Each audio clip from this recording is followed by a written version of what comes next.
When I was a little boy, I was little Eddie. I'm Eddie the third, by the way. My grandfather's Edward, my dad's Edward, I'm Edward. So I was little Eddie, Eddie the third. Kids at school called me Eddie Spaghetti. That wasn't fun. Say, Eddie Spaghetti, your meatballs are ready. That's what they would say. That's how they tease me. And the jerk that started this lived right next door to me. Little Ray Ray, this little punk. So there's little Eddie and there's Ray Ray. Why is he Ray Ray? Because his dad's Big Ray. We lived in Weymouth, Massachusetts at the time. They're wooing, but they wouldn't want to retire there. Let's put it that way. That is not Laguna Beach, is it, everybody? So my house was the same exact house as Ray Ray's. Except you know how track houses are, they just flip them. So it was his house, my house in reverse. So we shared a driveway. Their porch, their stairs to their house was here. Mine was there. So when they're eating dinner, I could hear all their conversations. They could hear all ours. And Ray Ray's the one who started, Eddie Spaghetti, your meatballs are ready. And I didn't like it. And he used to kind of mess with me. He figured out I was kind of soft. You know, you kind of figure it out. Like we're playing football in the street. He kind of whacked me and I wouldn't whack him back. You know those kind of things little kids do to figure it out? He was the stud. I was the weak kid. And he figured it out. He was big. I was little Eddie. Literally little Eddie. Really small. And so Ray Ray used to kind of slap me around a little bit. And one day, we got in a little scrape behind the cars in the driveway. And Ray Ray kicked my ass. Pretty good. Pretty damn good. To the point where I ran away from him crying. Maybe you can relate to this. And I ran into the house, and my mom was on the porch. Oh my gosh, Eddie, what happened? Mama, Ray Ray, he slapped me, punched me in the face. Oh, come here, sweetheart. Remember? Come here, baby. We're in the kitchen, and she's hugging me. It's okay. He's a bad boy. His daddy's been in jail like 3 times.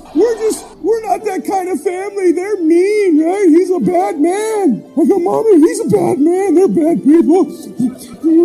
And I can hear, here comes Big Ed down the hallway. I can hear him. I'm thinking he's going to give me a big hug too, right? My dad goes, what the hell's going on in here?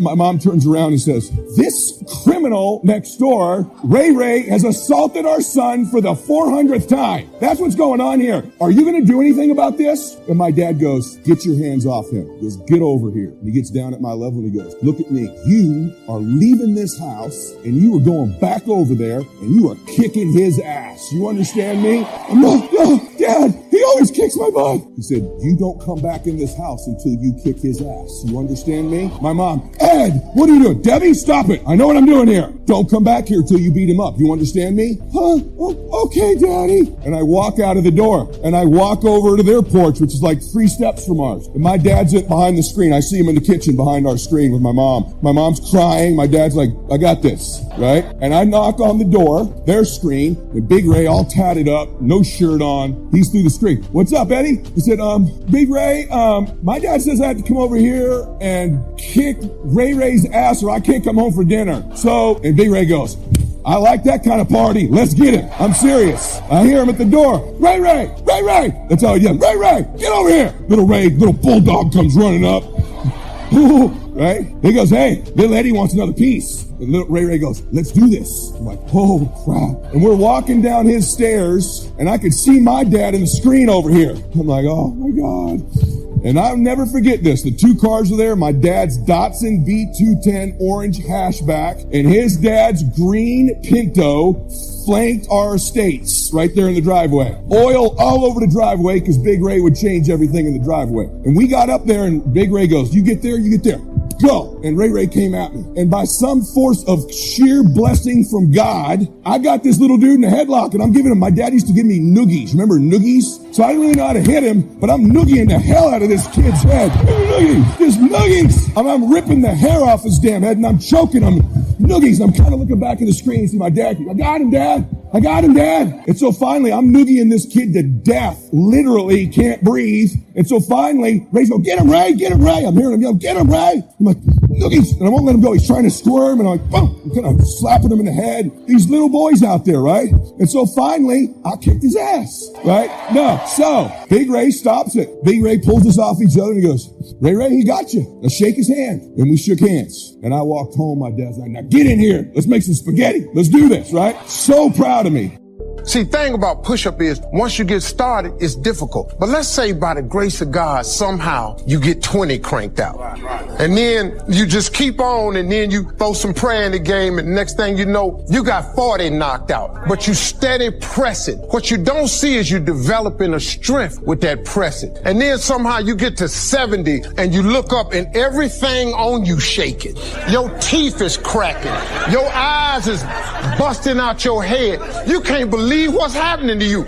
You get to 80, your clothes don't look the same no more. You somehow get to 90, and it's all coming loose now. And then through prayer in some kind of way, you ain't got to know how. You just got to start. See, too many people try to figure out the how. Now you're trembling. You're shaking. Everything in you is about to blow up. But you done 100 push-ups. Now, somebody come to you and say, man, you say, why I did 100, I'm successful now. And then you say, well, good, now I'm successful. What I got to do to stay successful? Hold that position. After you done 100, lock and hold. That's how hard it is to be successful. But in that mere description right there, most people go, I ain't finna try that. What got me to this position is I went ahead on and tried it. I didn't even have the ability, and I still have struggle. But guess what? I'm holding, but I ain't holding by myself. See, you keep going to church and you keep memorizing these scriptures, but you got to put them to application. If he all that in a bag of chips, if he can do anything but fail, why you keep bringing up the failure? It doesn't make any sense. You can have a life. Ain't this a Bible verse say something about, if you have a life, come to Christ, you have life and have it more abundantly. Something like that, right? I don't try to do that, cause what I don't do is I don't put myself in Bible verses that ain't got nothing to do with me. You know what I'm saying? Some of y'all always want to plug yourself into all the scriptures. Some of them scriptures is for people that don't do certain things, then this is the result. You ain't got to plug yourself in there. Like it's a scripture that says something about the poor. The poor will always be with you. It don't say the poor will always be with you, Steve. Why am I putting myself in that Bible verse? He just talking about if you don't believe in your heart and don't doubt. He talking about if you have faith without works is dead. He talking about if you do that. Don't put yourself in there. But if you want to justify why you poor, then you whoops that one out. I don't want to be in that one, so I don't pull it out. And I'm saying that if you know anybody that had some goal, some dream, something they wanted to do, and they did it, then I'm saying that you know in your heart that if someone has done it, then you can do it. It's possible. And that if someone can make their dream become a reality, that it's possible that you can make your dream become reality. And so as you begin to look at where you want to go, beginning to embrace that, it's possible. I'm blessed and highly favored. I've got a lot going for me. I got some good stuff in me. And it's possible that I can bring my greatness out here in the universe, that I can do what I want to do. It's possible I can write my own book. I can have my own business. I can take the trip and travel around the world. It's possible. I can bounce back from adversity and reinvent my life. It's possible. Regardless of where I am, the things can get better for me. It's possible. I'm thinking about two men right here in Chicago who are fairly successful, similar background, educated. They worked for a corporation for many years, and they were among many people that were laid off. Two guys who were very good friends. One went out looking for a job for several weeks, along with the other one, and they faced disappointment and rejection again and again and again. They couldn't find any work, which is the story of many people across this country. One guy stopped. He became discouraged. He stopped going. He stayed home looking at television, became very argumentative and toxic with his wife, drinking beer, getting on the phone, talking to his other negative, unemployed friends, and he just gave up. The other guy kept looking for a job everywhere he could go. Every time he could get an opportunity, kept asking people, networking, checking the newspapers every day, kept going everywhere he could, trying to find a job. You have too much education. You're overqualified. You won't be here long enough. He kept going. He kept going. He went to a place and said, look here, I tell you what, if you can't hire me, and I know you can use my talents, abilities, and skills, I don't want to sit home and do nothing. Just let me do some volunteer work. You don't have to give me anything, all right? I just want to work. I want to be busy. Guy said, okay, it's on you now, but don't expect me to give you anything. It's okay. This guy came in and worked. He was the first one there. The last one to leave was the best employee there. About 4 weeks later, one of the top managers quit. They were looking for a replacement. Guess who they selected? This other guy. This guy who was volunteering his time. He got the job. What was the difference between the two men? Eyesight and mindsight. Eyesight is judging on what you see, judging according to appearances. But mindsight is how you interpret what you see. One guy said, it's not possible. It's over. I'm finished. I can't do it. I can't make it. He surrendered. I've faced rejection again and again. I'm not going anymore. There are no jobs out there. But this other guy, he felt that in spite of the no's and rejections, in spite of how bad the economy is, in spite of what the newspapers are saying, that it's possible that somebody somewhere will give me a job. He just kept going, thinking it was possible. Guess what, ladies and gentlemen? That's what we have to do with our dreams. Because things happen to you in life that you can never, ever anticipate. And many times when those things happen, you want to give up. I remember when I was in broadcasting, when I was a disc jockey, I became very controversial, not only being a disc jockey, but I felt that radio was something that you not only entertain people with, but you also empower them, you educate them. Now there's all kinds of winters.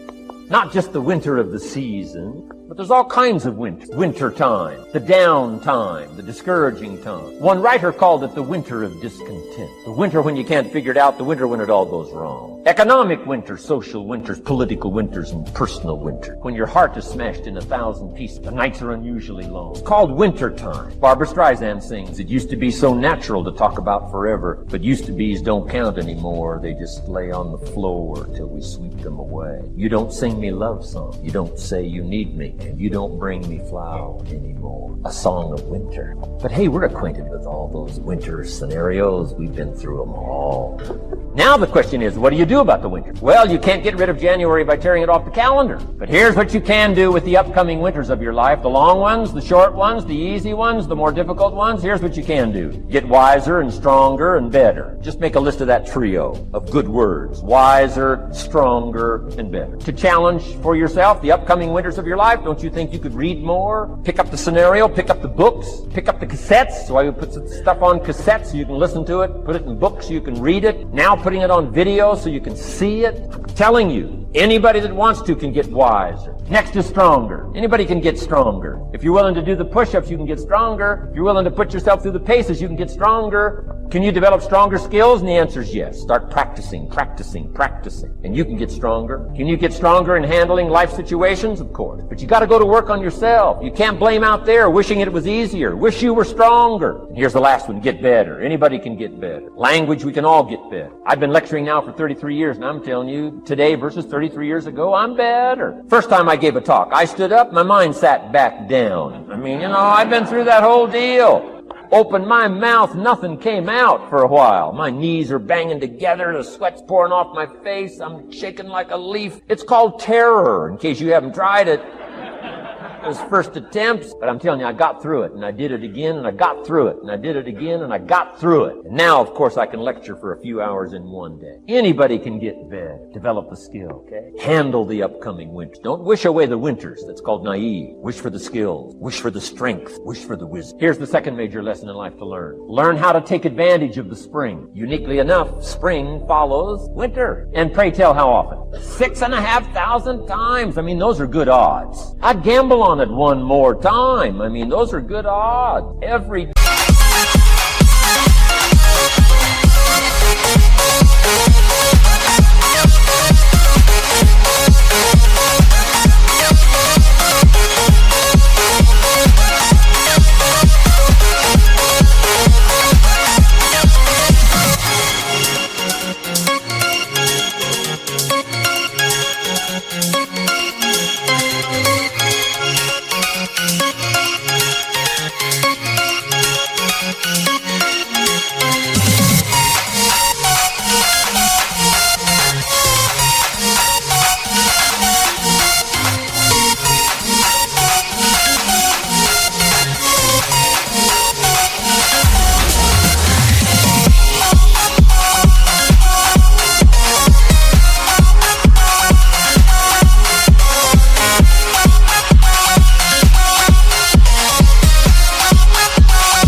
Springtime, you can't beat those odds. Spring is called opportunity. Another day is called opportunity. Days follow night.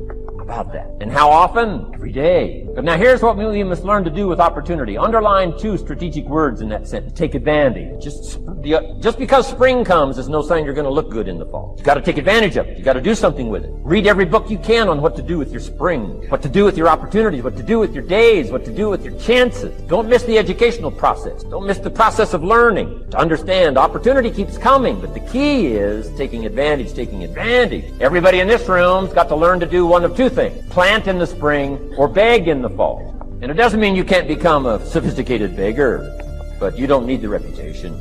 Learn to plant in the spring, take advantage. And there's an urgency here on springtime because there's just a few springs, handful of springs offered to each of us. So take advantage swiftly and quickly. Don't just let the time pass. The Beatles wrote, "Life is very short." And for John Lennon, it was extra short. For Michael...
Short, but life is short. At the longest, it's short. So don't just let the springs pass.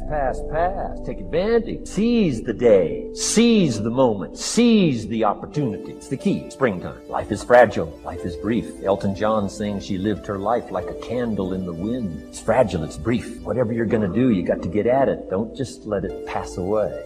Here's major lesson number 3. In the summer, learn how to nourish and protect. We've got 2 challenges in the summer in the personal development part of our life. And that is become capable, powerful enough in the summer, and wise enough in the summer to nourish what's good and defend yourself against what's bad. Nourish and defend. Summertime is an interesting time. It holds the possibility of the promise of harvest time, but it also has the possibility of the threat.